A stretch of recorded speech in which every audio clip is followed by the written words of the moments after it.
Hi everyone, it's me Darlene with somewhat kind of long bangs. Need to trim my hair. Anyway, I am home.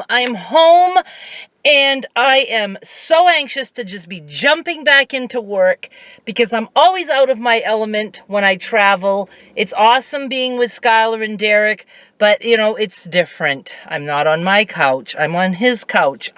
I don't have the TV on all night like I do at home, so that when I wake up, it lulls me back to sleep, hopefully.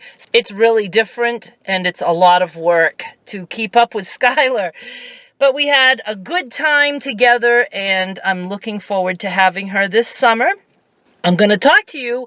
I actually have a few things to talk to you guys about, but I'm going to choose one topic, and one topic only. But first, I'm going to show you my mini haul. Oh my God. Hot all of a sudden. Hot alert! I need air conditioning. I got in after 2 a.m. last night. Oh my God. I had the heat on last night, apparently. It was cold and it was raining. And I got into the airport.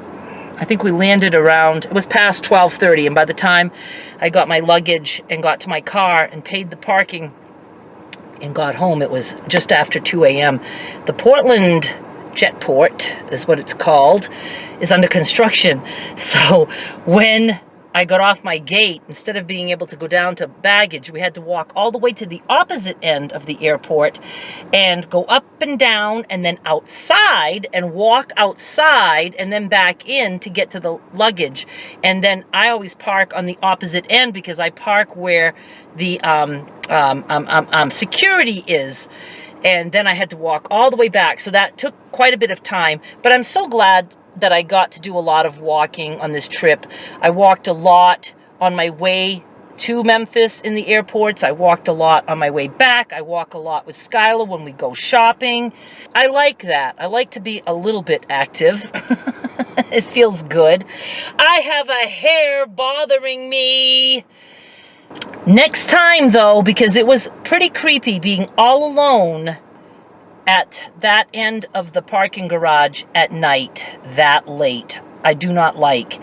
So the next time I'm parking closer to the baggage, I'd rather walk to security.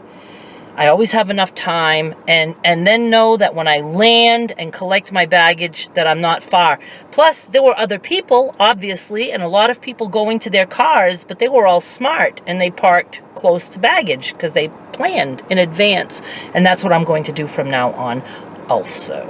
Okay, first my haul, and then I'm going to talk a little bit about something. I got meat because everything's frozen for me. I got three packages of this bottom round steak, $3.49 per pound. Not the most tender, but I'll slice it thin. I'll make it work. So I paid like $5.41 for this one. They're all like $5 to almost $6 each, the others. And I also got, as a special treat, well, let me start with this special treat for my mother. They were marked down to $1.05. Whoa, I'm dropping. I got two of, these are like whoopie pies. They call them whoopie pies. But a whoopie pie is chocolate with white frosting. Chocolate cake, white frosting. That's a whoopie pie. This is more like a cake cookie. But they call them whoopie pies. Lemon and cream. So my mother's going to love that. And they're normally, I can't remember. I think they're $1.99 each, but $1.05 each. And I got a special treat for me and my mother. I don't know if it's going to be for tonight. All depends on how I feel, or maybe for lunch tomorrow. I got a porterhouse steak, and that's going to be so yummy. I think I got a T-bone the last time, and I did a good job cooking it. It is on sale for $6.99 per pound. So I paid $9.09 for this baby. But it's got the meat on the both sides, and it's so tender. This is especially tender. I can't remember if this is the part that's a filet mignon. I believe it is this part. So very good. Now, why did she put the heavy meat in with the whoopie pies? I'm going to change the bagging. All right, then I got my usual 10 pounds of ground beef. Oh, but yes, It's not 10 pounds again because they went up on price. I was always paying $2.99 per pound, and now it's $3.29 per pound. And this one is just under 8.5 pounds. So the last one I bought, I think, was like 8. Look at me. It's like, la, la, la, la, la, la, la, la, la. I'm so glad nobody's, like, right next to me. The last time it was like 8 and something pounds instead of 10 because they expect people to just look at the big number. I think they're trying to, you know, keep the bag total price about the same, even though we're getting less meat. I don't care. They can go up on their ground beef all they want. They have the right to do that. And I'm still very happy with that price, and it's the best fucking ground beef ever. The only other thing I got was milk. And it is like $3.74 or $3.75 per gallon here in Maine. So that's that. Okay, gotta talk about something interesting to me. Might not be interesting to you at all. Hey, there's no snow anywhere. Do love. Even the piles where the plows push the snow, that seems to be gone too. The airports. If you watched my tag along to Memphis, you will know that I got recognized at the Portland Jetport by the security person, the one who takes our license and boarding passes and then sends you on to go through security. I was so flustered because I was in Portland. I wasn't in Sanford. You know, and then I say to myself, I better not do something stupid like pick my nose or scratch my ass. Why is there a man right there in a car? Why? Without a camera. Why would he be parked there without a camera? The fuck? I don't know. He can sit there. He's watching me. He knows me. No. What was I saying? What? I'm so confused now because there's a man sitting in a car parked for no apparent reason. Completely lost my train of thought. I got recognized in Portland. Or as my mother would say, Portland.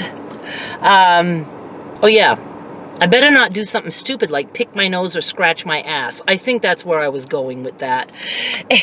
Not that I would ever do either of those things in a public place, or not even in private, because nobody does that, right? But I worried about things like that. So the rest of my time in Portland, I was like, you know, just trying to be like, you know, normal, I guess, in case anybody else would know me, but I was laughing it off to myself. I'm like, you know, that's just a freak thing because I only have just over 70,000 subscribers. Of those, not very many watch my videos. So it's like, you know, again, I can understand people in Sanford or, you know, who at least come to Sanford. I can understand them running into me and knowing me. But you know, I was just thrown back by somebody knowing me from Portland. I don't know where she was from, but I got recognized outside of my hometown. So, of course, I told Derek about this and stuff, and I was joking the whole time I was in Memphis. Like, oh, I don't know if I should go out. I might be recognized. And, you know, I was joking and saying, yeah, that'll be the day. You know, if I get recognized here in Memphis, or especially with Skylar, Skylar would be absolutely thrilled if somebody came up to us and said, oh my God, are you Darlene and Skylar? Or if somebody would recognize her first, like, are you Skylar? And is this your meme?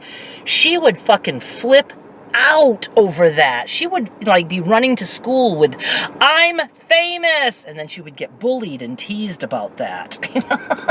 Because that's how kids are. So I joked about that. And of course, nobody knew me. And then I had already planned that I wasn't doing any recording on the way home. I didn't want to record any part of the flights. I just wanted to sit down and relax and crochet or, you know, play on my iPad or do whatever I wanted to do. So I had done enough recording and editing, and I didn't want to come home with something to edit. So I went to the airport and I sat down and I just started texting Derek to say, I'm at my gate. All is good, and I'm not kidding you. While I'm texting, somebody, a woman, I see a woman walking toward me, and she comes up to me and she says, do you have a YouTube channel? And I'm just looking at her like in shock.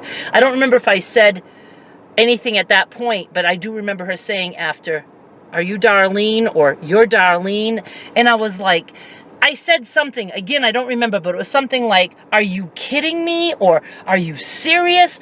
And I was like, wait, let me send. So I sent my son the text that I was letting him know about the gate, and I put it down, and I'm like, I can't believe that somebody is recognizing me. And I was starting to explain to her about how we were joking about that, you know, about how I got recognized in Portland.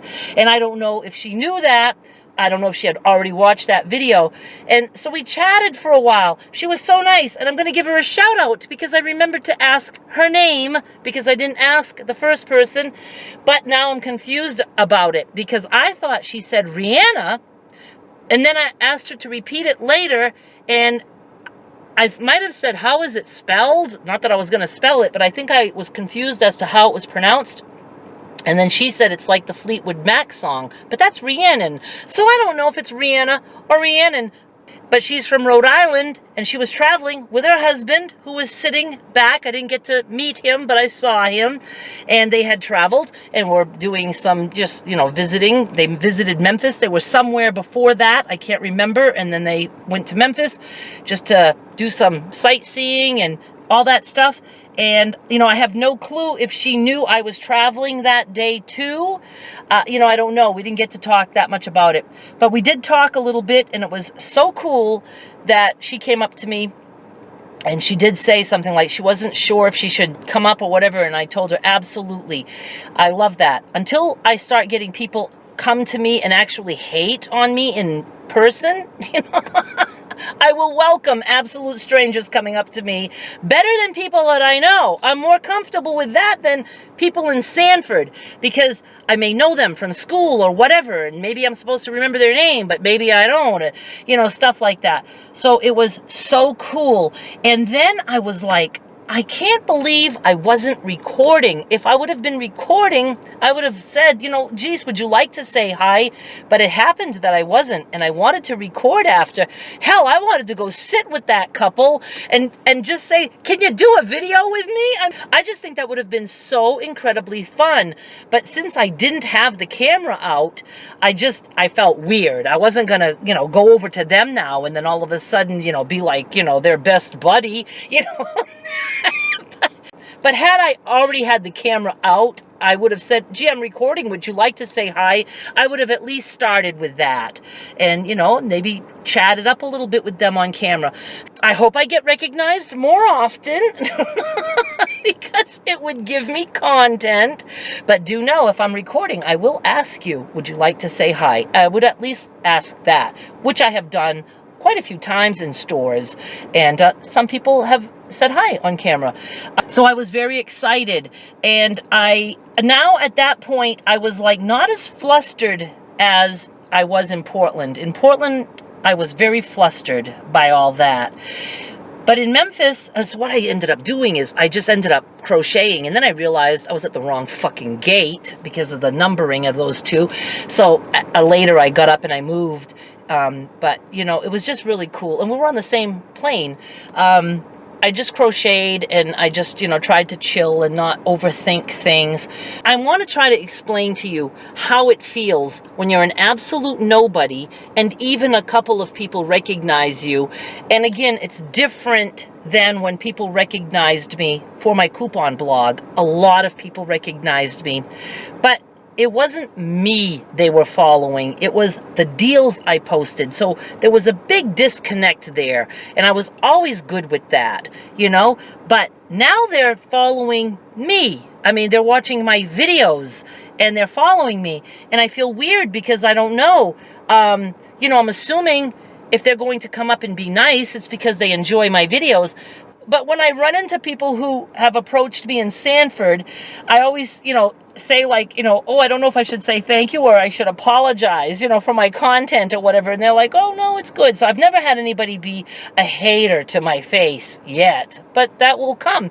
Can you imagine the people who have millions of subscribers or even several 100,000 subscribers? How they must get approached all the time. So it's a very weird feeling knowing that when you're out there, And I'm sure people, once they're used to it, you know, they just ignore all that.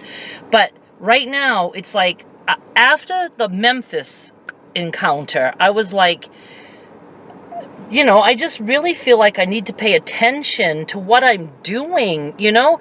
And then I was like, I almost felt like telling that other couple, I have meat, you know, just to prove to somebody I travel with meat. You know, it would be so cool. You know, it's like, are they watching me to see? Is she going to pull out some potato chips? You know, and it's like, I felt like everything I do. And then, you know, it's like, yes, it's meat. See, the shirt you've seen 1,000 times on camera. You know, I was so dressed like me, and, you know, doing things that I say, crocheting, and, you know, and it's like my meat. I have meat on the plane, like I say, because sometimes I think people just think that I probably don't always tell the truth, you know, that I probably just say, oh, I travel with meat, you know, because I'm sure there are some people who would just make stuff up like that, but I don't make that shit up. I had meat. And then when they passed out the pretzels, because I brought some of the snack mix home from my mother, I took the pretzels, and on both legs, and when the first leg, I was with them, and I was like, I wonder if they saw that I took pretzels, but, you know, I kept them. I didn't even open the little bag. I thought I'd put that in the snack mix for my mother. So it's just a very weird feeling, and it is so different than having anybody say something nice, it, you know, like in a comment, and having somebody say it in person. In person, it is so different. There is a true connection there with a live person telling me they enjoy my videos, and it is a very good feeling, I want to thank Rihanna or Rhiannon for coming up to me that day, as I want to thank again the security person. They were both very nice, and they have no clue what an impact that made on me for this trip. I got recognized in both airports. I just think that is the most exciting thing that has happened to me in a long time. So I was very glad, and it just made me think about my channel, how I want to just keep working at it. And, you know, because there's times that I'm like, why do I fucking do this? And that's why, because there are people, I know people tell me they love my videos in comments, but I don't have comments on, because after a while, those comments, it's a job. It would be like somebody sitting in the airport and every single person coming up to them. After a while, it's like, oh my God, you know, I would like to turn this off and just crochet. So it's kind of like that. When you have your comments go to review, it really does become a job. And I choose to have that be silent. And I may forever. I don't know. And I know a lot of people get upset that they can't tell me even nice things. But if somebody is watching me only because they want to be able to say things to me, that's an odd relationship. I want people to watch me because they enjoy the content I provide, not because they want to tell me about it. Because it's like, I don't need to be told. I really don't. I'm okay with just doing what I do and not having any outside influences. I prefer it that way. I don't even like it when somebody says, oh, I miss your crocheting videos. I know people miss my crocheting videos, but it gives me like a guilt trip, like, oh, I should be doing that more. You know, I know it's a compliment that you like my crocheting videos, but it's like a backhanded way of saying, I wish you'd do more of that, less of this, even though they might still like, you know what I'm saying? It's just not necessary for a content creator to hear those things, because it kind of influences, at least me. It influences me. You know, it's like what I should be doing, what I shouldn't be doing. And you know I don't like the word should. The only thing I should ever do is what I feel like doing at the moment. And it's nice to not have that feedback. But in person, if somebody comes up and says, I enjoy your videos, that feels fucking good. It feels good. I have a human being telling me that, not some person that I don't know with, you know, without even a image in the little profile thing. It's just, there's such a disconnect that way. There really is. So if you want to tell me that you enjoy my videos, well, you just gotta follow me around and catch me in person. Oh my God, I talked for a long time. I'm gonna have a lot to edit already. All right, you guys, that is it. I will be jumping in with some more soon of some other things I wanna fill you guys in on. I have some plans of how I wanna do things. I wanna pass them by you just to let you know, and what you can expect in the upcoming weeks or maybe months until I switch things up again. And I will be back with more soon. Bye.